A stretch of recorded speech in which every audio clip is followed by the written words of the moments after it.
ರಾಮನಾಥೇಶ್ವರ ಪ್ರಸೀದತು.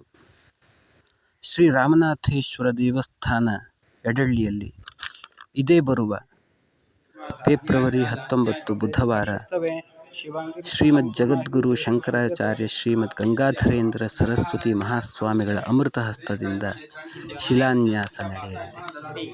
ಶ್ರೀದೇವರಿಗೆ ಶಾಸ್ತ್ರೀಯವಾಗಿ ಗರ್ಭಗುಡಿ ನಿರ್ಮಿಸಲಾಗುತ್ತಿದೆ.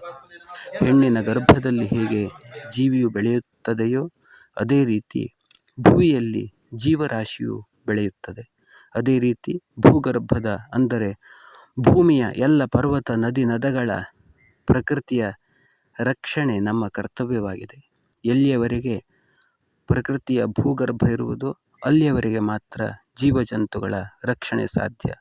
ದೇವಾಲಯದ ತಾಂತ್ರಿಕರು ನಿಶ್ಚಯಿಸಲ್ಪಟ್ಟ ಶುಭ ದಿನದಂದು ಸಮಸ್ತ ಜಗತ್ತಿನ ಒಳಿತಿಗಾಗಿ ಈ ಕಾರ್ಯವನ್ನು ನೆರವೇರಿಸುತ್ತಾರೆ. ಇದನ್ನು ನೆರವೇರಿಸಲು ಶಾಸ್ತ್ರೀಯವಾದ ಅನೇಕ ವಿಧಿವಿಧಾನಗಳಿವೆ. ಗರ್ಭಗುಡಿ ಎಂಬುದು ಹೆಣ್ಣಿನ ಗರ್ಭವೇ ಆಗಿದೆ.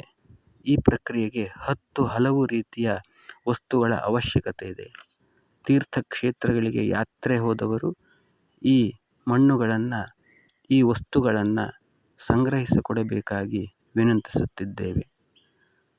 ಮಣ್ಣುಗಳಲ್ಲಿ ಅನೇಕ ವಿಧಗಳಿದ್ದು, ಒಂದು ಪರ್ವತದ ಮಣ್ಣು, ತೀರ್ಥಕ್ಷೇತ್ರಗಳ ಮಣ್ಣು, ನದಿಯ ಮಣ್ಣು, ಸರೋವರದ ಮಣ್ಣು, ಒರಲೆ ಹುತ್ತಿನ ಮಣ್ಣು, ಆನೆ ತುಳಿದ ಮಣ್ಣು, ಗೋಶಾಲೆಯ ಮಣ್ಣು, ಯಜ್ಞಶಾಲೆಯ ಮಣ್ಣು, ಆಶ್ರಮದ ಮಣ್ಣು, ಏಡಿಯಾಗಿದ್ದ ಮಣ್ಣು, ಅದೇ ರೀತಿ ಕರಿಕಮಲ, ಬಿಳಿ ಕಮಲ, ಕೆಂಪು ಕಮಲ, ಶಿಲೆಗಳಲ್ಲಿ ಮಣಿಶಿಲೆ, ಹಳದಿ ಬಣ್ಣದ ಶಿಲೆ, ಹಿತ್ತಾಳೆ, ಗೋರೋಚನ, ಪಾದರಸ, ವಜ್ರ, ಮುತ್ತು, ವೈಢೂರ್ಯ, ಶಂಖ, ಸ್ಫಟಿಕ, ಪುಷ್ಯರಾಗ, ಚಂದ್ರಕಾಂತಮಣಿ, ನೀಲಮಣಿ, ಪದ್ಮರಾಗ, ಚಿನ್ನ, ಬೆಳ್ಳಿ, ಈ ರೀತಿಯಾಗಿ ಅನೇಕ ವಸ್ತುಗಳ ಅವಶ್ಯಕತೆ ಇದೆ.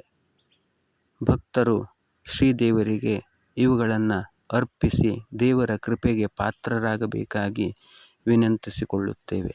ಎಲ್ಲ ಕಾರ್ಯಕ್ರಮಗಳಿಗೆ ತಮ್ಮನ್ನು ಆದರದಿಂದ ಸ್ವಾಗತಿಸುತ್ತಾ ಎಲ್ಲರಿಗೂ ನಮಸ್ಕಾರಗಳು.